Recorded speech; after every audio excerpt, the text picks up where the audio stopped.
안녕하세요. 네, 안녕하세요. 네, 반갑습니다. 네, 반갑습니다. 혹시 어떤 종목 궁금하신가요? 예, 코롱 플라스틱. 네, 코오롱 플라스틱이요. 네, 혹시 6,300원에 네, 50%입니다. 6,300원에 50% 두고 계신데요. 어떤 점 혹시 궁금하실까요?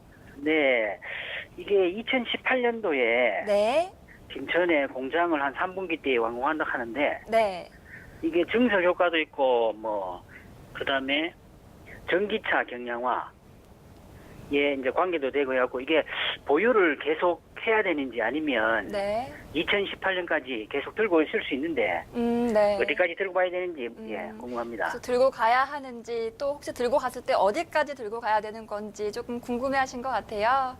예, 이번 예. 종목은요, 이광무 전문가님께서 도와주실게요. 네, 고맙습니다. 네, 전문가님.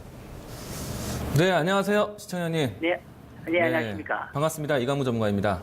아, 예, 수고하십니다. 네, 김천 지역의 증설 효과까지 보셨어요. 네. 예, 예.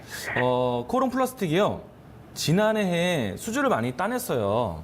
아, 예, 예. 예, 그리고 올해 같은 경우에는 수주 뉴스를 제가 좀 조금 전에 찾아봤는데, 네. 수주 뉴스가 많지가 않네요. 아, 그래서, 그렇습니까? 제가 생각을 해본다면요. 네. 아마도 우리가 어떤 기업이 수주를 따내게 되면은 당장 네. 그 계약금을 받는 건 아니잖아요. 네. 그렇죠? 일을 해주고 그리고 난 이제 그 일을 하는 시간이 필요하고 그리고 공급을 해주면서 돈을 벌게 될 것인데 실적은 상당히 좋게 나옵니다. 근데 주가는 더 큰 걸 요구하고 있는 것 같아요.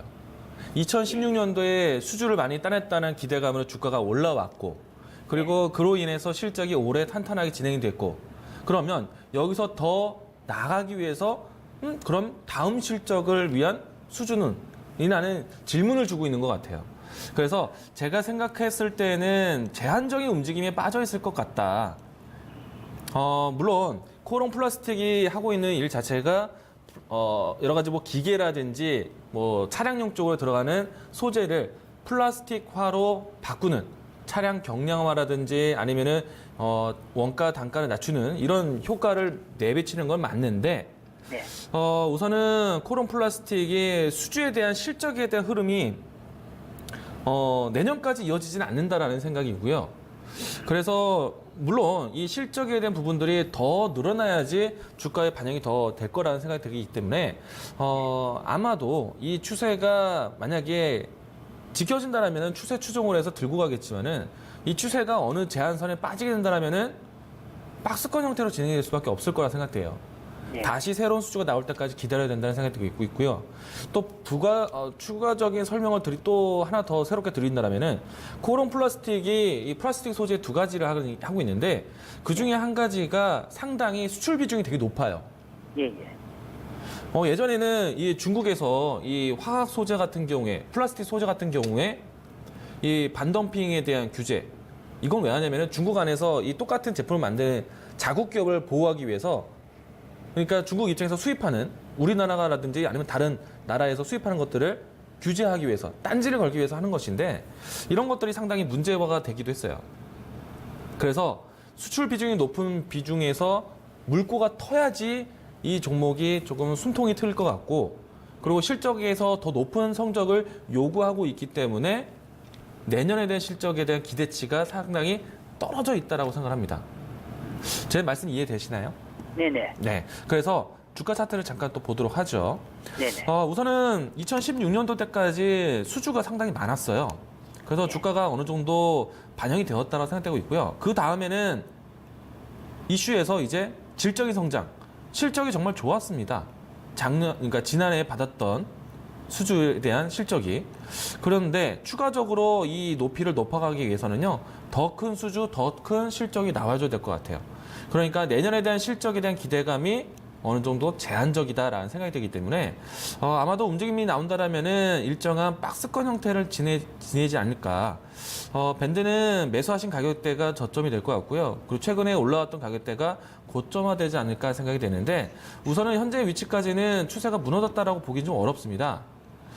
이미 8,600원대에서 7,500원, 7,600원대까지 조정이 되었기 때문에요. 네. 지금 현재 주봉 상태에서 지켜주고 있는 이평선 10주 이평선을 깨면은 현재 위치에서 차익 실현을 하시고요.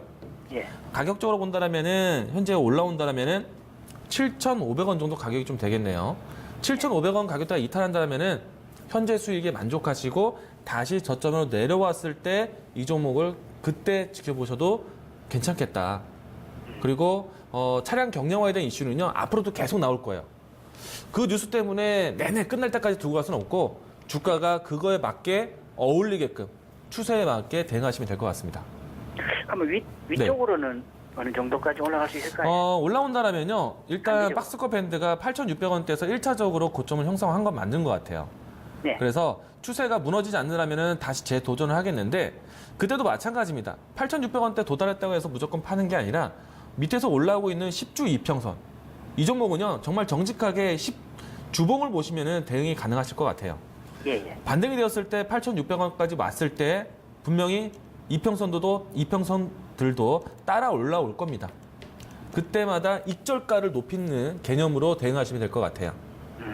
충분히 가능하시겠죠? 네네. 네. 그러면 설명 여기까지 하겠습니다. 예, 감사합니다. 네. 네, 시청자님 오늘 말씀해주신 거 잊지 말고 꼭 기억하셨다가 투자 계획도 세워보시면 좋겠습니다. 성공 투자까지 이어가시길 응원할게요.